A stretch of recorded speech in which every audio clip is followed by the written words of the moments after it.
Hello everyone, welcome to my channel mission UPSC. आज हम बात करने वाले हैं पॉलिटिकल पार्टीज की। तो इसमें हम देखेंगे बेसिकली यूपीएससी के एग्जामिनेशन पर्सपेक्टिव से पॉलिटिकल पार्टीज के बारे में आप लोगों को क्या क्या जानना जरूरी है। एंड पूरा का पूरा कंटेंट पॉलिटिकल पार्टीज के बारे में मैंने एम लक्ष्मीकांत बुक से लिया है, जो कि one of the best book है for the civil services exam. आइए देखते हैं क्या है इसमें। सबसे पहले हम देखते हैं what is a political party. So political party is a organised group of individuals, like you can say voluntary group, जिसमें के लोग अपने आप से जुड़ते हैं, who shares the same political view, यानी कि ग्रुप में जुड़ने वाले लोगों का जो पॉलिटिकल व्यू होता है सेम होता है, and tries to gain power through constitutional means and desire to work for the promoting national interest. तो कहीं ना कहीं कोई सी भी पॉलिटिकल पार्टी हो, पर उनका जो मेन गोल होता है वो होता है पॉलिटिकल पावर लेना, पावर, सत्ता के लिए संघर्ष। तो सभी पार्टी का यही मोटिव होता है। कॉन्स्टिट्यूशनल मीन्स यानी कि फ्री एंड फेयर इलेक्शन से वो आना चाहते हैं। तो अब देखते हैं हम टाइप्स ऑफ पॉलिटिकल पार्टी, यानी कि पॉलिटिकल पार्टीज के कितने प्रकार होते हैं। सबसे पहले नंबर पे आता है रिएक्शनरीज पार्टी।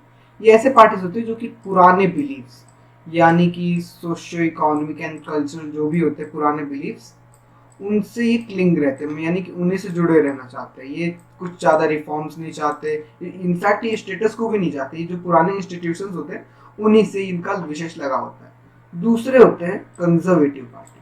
ये ऐसे पार्टी होती है जो स्टेटस को मेंटेन करना चाहते हैं कल्चरल के फील्ड में, कल्चर्स के फील्ड में। लाइक ये चाहते हैं कि जो हमारे समाज की परंपरा है वही की वही बनी रहे, जो हमारे सिस्टम है वही की वही बनी रहे।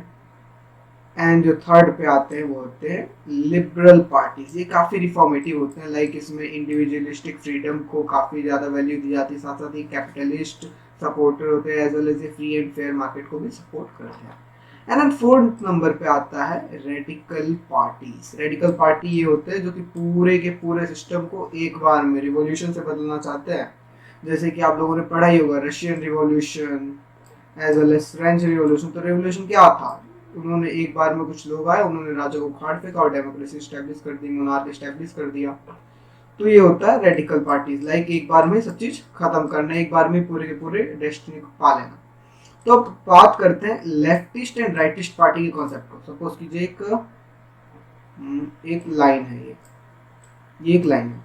तो इस लाइन में जो रेडिकल पार्टीज है उनको सबसे लेफ्ट की पार्टी मिली जाती है, लेफ्ट पार्टीज, लेफ्टिस्ट। फिर सेंटर में आते हैं हमारी कांग्रेस। कांग्रेस सबसे बड़ा सेंटर पार्टी का एग्जाम्पल है। सेंटर पार्टी का मतलब है कि ऐसी पार्टी जो कि मतलब दोनों व्यूज को एक बार में कहीं ना कहीं सपोर्ट करती है, दोनों के बीच में बैलेंस बना के रखती है। फिर अगर हम राइटिस्ट पार्टी का एग्जाम्पल ले तो बीजेपी, जो कि अभी रूलिंग पार्टी है, तो ये एक राइटिस्ट पार्टी का एक एग्जाम्पल है। एंड देन देखते हैं हम types of party system. Like party system तो होता है, उसके कितने टाइप्स होते हैं। तो सबसे पहला होता है वन पार्टी सिस्टम, यानी कि देश में सिर्फ और सिर्फ एक पार्टी रहेगी, एक पार्टी के अलावा और कोई पार्टी नहीं होगी।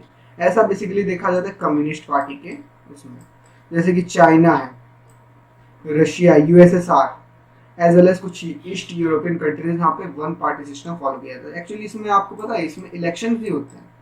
इलेक्शन होते हैं, इलेक्शन कैसे होते हैं, जैसे कैंडिडेट ए खड़ा हो रहा है किसी कॉन्सिक्वेंसी से। अब यहाँ पर लोगों को राइट टू इलेक्ट है, बट इलेक्ट किसे करना है, ए को करना है। ए के अलावा कोई बी खड़ा नहीं हो सकता, लाइक वो चुनाव में नहीं आ सकता, कोई और चुनाव कंटेस्ट कर ही नहीं सकता। सिर्फ और सिर्फ कैंडिडेट ए कंटेस्ट करेगा और जीतेगा कौन, कैंडिडेट ए ही जीतेगा। जाहिर सी बात है, जब एक ही मैं अकेला रेस में दौड़ रहा हूँ तो जाहिर सी बात है ना हारने का डर ना जीतने का डर, क्योंकि जीतेगा तो एक ही इंसान। एंड देन सेकंड नंबर पे आता है हमारा two party system. Two party system क्या होता है, जहाँ पे मेजोरिटी में दो ही पार्टीज होती है, यानी कि बेसिकली वहाँ पे दो ही पार्टीज को रिकॉग्निशन होता है, वही दो पार्टी चुनाव लड़ती है। जैसे कि हम यूएस में ऐसा देखा जा सकता है, यूएस में दो पार्टीज है, Democrats and Republicans. And then UK में भी सेम सिस्टम है, यूके में भी दो पार्टी, एक है लेबर पार्टी, एक है कंजर्वेटिव पार्टी। फिर थर्ड पे आता है हमारा मल्टी पार्टी सिस्टम। इंडिया में हमारे मल्टी पार्टी सिस्टम फॉलो किया जाता है। यहाँ पर बहुत सारे पार्टीज एक साथ कंटेस्ट करते हैं एंड काफी अच्छा कंपटीशन होता है। कंपटीशन यहाँ टू पार्टी सिस्टम में भी होता है, बट मल्टी पार्टी सिस्टम से कहीं ना कहीं कम होता है। और देखे तो एक तरीके से जो दोनों पार्टी सिस्टम है काफी कॉम्प्लेक्स होती है, जबकि कुछ ज्यादा इजी होता है, क्योंकि यहाँ पे सिर्फ एक ही कैंडिडेट खड़ा और सिर्फ उसे जाके वोट देना है। पर यहाँ पर कहीं ना कहीं चॉइसेस आ जाते हैं, तो ये थोड़ा कॉम्प्लेक्स सिस्टम रहता है। अब देखते हैं हम बेसिकली, अब हम इंडिया के पार्टी सिस्टम की बात करते हैं। तो इंडिया में पार्टी सिस्टम में अगर हम देखें तो सबसे पहले तो यहाँ का फीचर यही आएगा कि मल्टी पार्टी सिस्टम हमारे यहाँ है। अब मल्टी पार्टी सिस्टम में कितने पार्टीज हैं? पूरे वर्ल्ड की सबसे लार्जेस्ट पार्टीज है हमारे यहाँ, मतलब पूरे दुनिया की पार्टीज को मिला लें और इंडियन पार्टीज को मिला लें तो एक साइड है, यानी कि हमारे यहाँ वर्ल्ड की लार्जेस्ट पार्टीज है, number of parties. According to 2019 election हमारे यहाँ तकरीबन 7 national parties, 7 52 state parties and 2354 के नियर अबाउट रिकॉग्नाइज्ड पार्टीज हैं। और हमारे यहाँ ये मल्टी पार्टी होने का, इतने ज़्यादा मल्टी पार्टीज है, इतने सारे पार्टीज होने का रीज़न है हमारे यहाँ का डाइवर्सिटी। क्योंकि हमारे यहाँ कोई ना कोई पार्टी लैंग्वेज के बेसिस पे बन गई, कोई पार्टी कल्चर के बेसिस पे बन गई, तो ऐसे कहीं ना कहीं रीजनल डिवीजन के बेसिस पे पार्टियाँ बनती हैं। तो इस वजह से हमारे यहाँ पार्टीज के नंबर बहुत ज़्यादा है। दूसरा आता है वन डोमिनेंट पार्टी सिस्टम, जैसा कि एक टाइम था जब कांग्रेस डोमिनेट करी थी इंडिया में, जिसको कि रजनी कोठारी जी ने अपने एक रिसर्च पेपर में भी पब्लिश किया है काफ़ी अच्छे तरीके से, कि one party Congress dominant system. And then आज हम के टाइम पे, बीजेपी के टाइम पे भी देख लें तो भी बीजेपी ने एमपी में जिस तरीके से आपको पता है सरकार बनाई है, एज वेल एज जो सरकार है सेंटर में आने के साथ साथ ना जाने कितने मेजोरिटी ऑफ राज्यों में भी आ चुकी है और आ जाएगी। क्यों आ जाएगी? क्योंकि यहाँ पर वन पार्टी डोमिनेंट सिस्टम हमारे इंडिया के पार्टी सिस्टम का एक मेन फीचर है। एंड थर्ड आता है लैक ऑफ क्लियर आइडियोलॉजी, यानी कि कोई पार्टी आइडियोलॉजी पे नहीं काम करके वो इशू बेस्ड करती है कि कहाँ पे कोई इशू मिल जाए वोट बैंक बनाने लायक। अगर अच्छा इशू मिल जाता है तो उनको क्या लेना देना है, क्या लेना देना है आइडियोलॉजी से? उनको तो वोट चाहिए, उनको तो मेन टारगेट क्या है, मेन डेस्टिनी क्या है उनकी? उनकी तो डेस्टिनी है सत्ता हासिल करना। एंड देन आता है हमारा fourth number, personality cult. Personality cult का मतलब कि अभी मोदी लहर जो है, मोदी लहर में एक कैसे कैसे नारे लगाए गए, हर हर मोदी, घर घर मोदी। ऐसे सेम था 1960s 60 के लास्ट में एंड 70s में, कि गरीबी हटाओ, इंदिरा बुलाओ गरीबी हटाओ करके समथिंग नारा था, गरीबी हटाओ इंदिरा बुलाओ देश बचाओ करके ऐसे ऐसे नारे लगाए जाते। तो कहीं ना कहीं पर्सनैलिटी के काफी ज्यादा है। यहाँ तक कि नेहरू जी के नाम पे हमारा जो सबसे बड़ा कांग्रेस का जो विक्ट्री हुई थी नेहरू जी के नाम पे हुई थी, राजीव गांधी जी के नाम पे हुई थी, इंदिरा गांधी जी के नाम पे हुई थी, अभी फिलहाल मोदी जी के नाम पे बीजेपी गवर्नमेंट की जीत हुई। तो पर्सनैलिटी काफी मैटर करती है, यानी कि लीडर कैसे है। एंड जो फिफ्थ पॉइंट है वो है बेस्ड ऑन ट्रेडिशनल फैक्टर्स। तो ट्रेडिशनल फैक्टर्स क्या है? कास्ट के बेसिस पे पोलराइज करना, रिलीजन के नाम पे पोलराइज करना, लैंग्वेज के नाम पे पोलराइज करना, ये सारे ट्रेडिशनल फैक्टर्स हैं जिसको कि पार्टियां बहुत बखूबी इस्तेमाल करके इलेक्शन जीतती हैं। एंड देन आता है इमरजेंस ऑफ रीजनल पार्टीज। ये ऐसी चीज है रीजनल पार्टीज जिसने कि पूरा का पूरा हमारे देश में इलेक्टोरल सिस्टम का इक्वेशन चेंज कर दिया।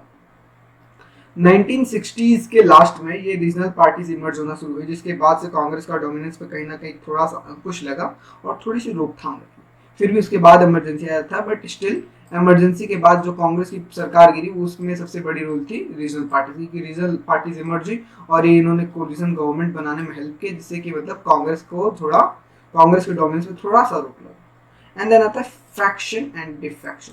यहाँ पर for the lust of power बहुत सारे नेता होते हैं जो अपने पार्टी को छोड़ के नई पार्टी बना लेते हैं, स्प्लिट कर जाते हैं, या फिर अपने पार्टी के कुछ लोगों को लेके किसी और पार्टी में मर्ज हो जाते हैं, यानी मर्जर कर लेते हैं। और साथ साथ डिफेक्शन, यानी कि जीतने के बाद ये पार्टी छोड़ के उस पार्टी में चले जाते हैं। जैसे कि एक बहुत ही फेमस कोट है हमारे इंडियन इलेक्शन के कॉन्टेक्स्ट में, आया राम गया राम। तो इसमें कुछ ऐसा हुआ था, गयालाल करके हरियाणा के नेता थे जिन्होंने एक दिन या 2 दिन के अंदर 3 पार्टियां बदल दी थी। तो ये भी हमारे यहाँ इंडिया के चुनाव सिस्टम की लाइक एक विशेषता है। एंड देन आता है lack of effective opposition. Opposition की कमी होना लाजमी है। जैसे कि अभी देखें तो बीजेपी गवर्नमेंट में है, तो यहाँ पर अभी हमें अपोजिशन के रूप में अगर नेशनल लेवल पे अपोजिशन में देखें तो हमें कोई पार्टी दूर दूर तक दिखाई नहीं देती। तब पॉसिबल है जब रीजनल पार्टीज एक साथ हो जाए, तो कहीं ना कहीं अपोजिशन बन सकता है, but still there is lack of effective opposition. And then अब हम बात करते हैं रिकॉग्निशन ऑफ पार्टीज, यानी कि किसी पार्टी को नेशनल पार्टी या फिर स्टेट पार्टी कब बोला। तो नेशनल पार्टी की बात करते हैं सबसे पहला हम। तो इसके 3 क्राइटेरिया है, जिसमें सबसे पहला क्राइटेरिया है 6% ऑफ वोट इन एनी 4 और मोर स्टेट्स इन 4 सीट और 4 सीट्स।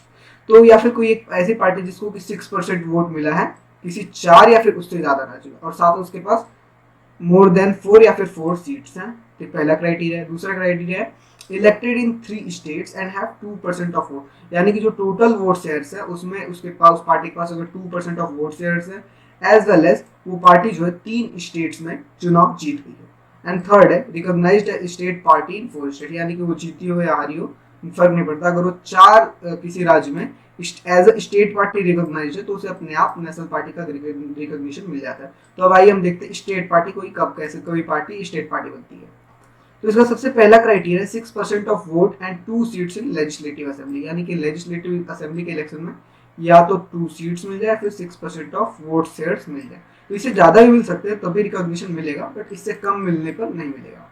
एंड जो सेकंड क्राइटेरिया ये है 6% of vote and 1 seat in Lok Sabha election in particular state, यानी कि जिस लोकसभा के इलेक्शन में पार्टिकुलर स्टेट से उस पार्टी के पास अगर 6% वोट या फिर 1 सीट, एक सीट से ज्यादा भी हो सकता है, अगर है तो उसे स्टेट पार्टी का दर्जा दिया जाता है। एंड थर्ड क्राइटेरिया है आइदर 3% ऑफ सीट्स और 3 seats which ever is more, यानी कि किसी राज्य से 3% सीट, जैसे कि अगर 100 सीटें हैं तो उनमें से अगर 3 सीट मिल गई, या फिर अगर टोटल सीट्स है 100 के ऊपर है तो 100 में से जितने भी हैं उनमें से 3 सीट्स नहीं, तब वहां पे 3 क्राइटेरिया ना फॉलो करते उसका 3% क्राइटेरिया फॉलो किया जाए। बट अगर 3 सीट से कम आ रहा है उसका 3%, तो वहां पर 3 सीट्स का, यानी कि 3 सीट्स उसके पास अगर हो गए टोटल तो वो एक स्टेट पार्टी की तरह रिकॉग्नाइज होती है। देन इसमें आता है फ्रैक्शन, यानी कि एक राज्य है उसमें अगर 25 की सीट्स में अगर फ्रैक्शन डिवाइड किया, तो अगर उस पार्टी के पास एक सीट यहाँ से, एक सीट यहाँ से, एक सीट यहाँ से, एक सीट यहाँ से, एक सीट यहाँ से अगर मिल गई है